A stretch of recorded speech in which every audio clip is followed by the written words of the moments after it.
আপনারা দেখবেন বেশিরভাগ মানুষের এই একটা ভুল ধারণা আছে যে শনিবার দিনকে নিরামিষ ভক্ষণ করলে শনি গ্রহটা আমার উপর কোন রকম ভাবে নেগেটিভ ভাবে বর্তাবে না, নেগেটিভ ইনফ্লুয়েন্স ক্রিয়েট হবে না। কিন্তু এই কথাটা সম্পূর্ণ ভুল। তার কারণ শনি কখনোই নেগেটিভ ফল দেয় না সাড়ে সাতিতে বা ঢাইয়াতে। এইটা নিয়ে আমি বহুবার আলোচনা করেছি, পরবর্তীকালেও আলোচনা করব।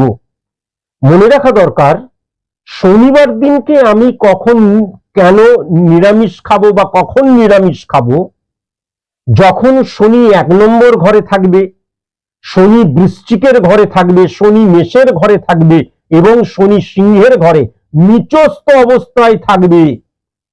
আমার ছকের মধ্যে, জন্ম ছকের মধ্যে বা স্পট ইমপ্লিমেন্টেশন ছকের মধ্যে শনি যদি উচ্চস্থ অবস্থায় থাকে তাহলে আমি এমনি নিরামিষ খেতে পারি।